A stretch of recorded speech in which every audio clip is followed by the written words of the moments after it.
බෝ නොවන රෝග අතර ඉහළින්ම තිබෙන රෝගයක් තමයි පිළිකාව. අද කාලේ ගොඩක් දෙනෙක් මේ සඳහා ගොදුරු වෙලා තියෙනවා. මේ රෝගය සඳහා ලබා දෙන ප්‍රතිකාලවලදී රෝගීන්ගේ හිස කෙස් ගැලවී යාමක් සිදු වෙනවා. කොණ්ඩේ නැති වුනහම පිරිමි අයටත් වඩා කාන්තාවන් අසරණ වෙනවා. සමාජයට මූණ දෙන්න අකමැති වෙනවා. ඇත්තටම කිව්වොත් ගොඩක් අසරණ වෙනවා. මානසිකව දුර්වල වෙනවා. මොකද කොණ්ඩේ කියලා කියන්නේ කාන්තාවකට ආභරණයක්. ඉතින් මං අද මේ වීඩියෝ එක හරහා ඔයාලව දැනුවත් කරන්නේ පිළිකා රෝගීන් සඳහා ඔයාගේ කොණ්ඩය පරිත්‍යාග කරන්නේ කොහොමද කියන එක පිළිබඳව. ඔයාලා දන්නවද එක රෝගියෙක් සඳහා විග් එකක් හදන්න පරිත්‍යාගශීලීන් 10ක් 15ක් අතර ප්‍රමාණයකගේ කොණ්ඩය අවශ්‍ය කරන බව. ඒකෙන් ඔයාලට තේරෙනව නේද කොණ්ඩය පරිත්‍යාග කිරීම කොච්චර වටිනවද කියන එක. ඒක ලොකු පිනක්. ඒ වගේ පිනක් කරගන්න හිතෙන්නත් පින තියෙන්න ඕනි කියලා තමයි මම නම් හිතන්නේ.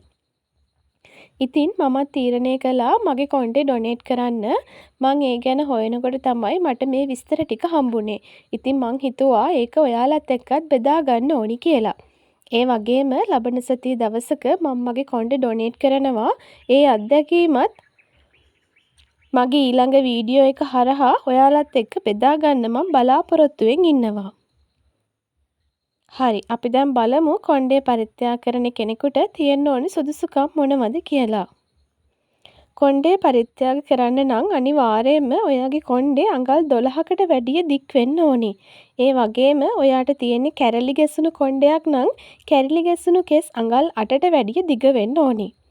කොණ්ඩේ ලබා දෙන්නට පෙර හොඳට සෝදලා පිරිසිදු කරලා කොණ්ඩේ හොඳට වේලලා තියෙන්නත් ඕනි.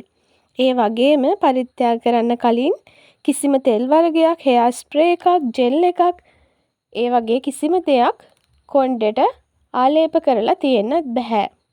ඒ වගේම කලර් කරපු, ෆර්ම් කරපු හිසකෙස් පරිත්‍යාග කරන්නත් බෑ. පැසුණු හිසකෙස් ලබා ගන්නෙත් නෑ.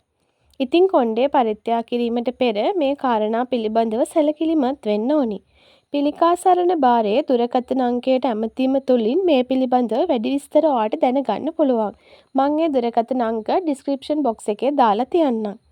අනිවාර්යයෙන්ම ඔයා මතක තියාගන්න ඕනි කාරණයක් තමයි පිළිකා රෝගීන් සඳහා කියලා කොණ්ඩේ ලබාගෙන ඉහළ මිලකට අලෙවි කරන ජාවාරම්කාරයෝ ඉන්නවා.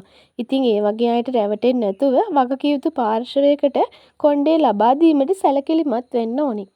පිළිකා රෝගියෙකුට හිසකෙස් ලබා දෙනවා කියලා කියන්නේ ලොකු පිනක්. ඉතින් මං ඔයාලගෙන් ඉල්ලනවා මගේ මේ වීඩියෝ එක ඔයාලගේ යාළුවෝ අතර ෂෙයා කරගන්න. ඒ වගේම ඔයාලට වැදගත් වෙන මේ වගේ වීඩියෝ එකක් අරගෙන ආයෙත් දවසක මම එන්නම්.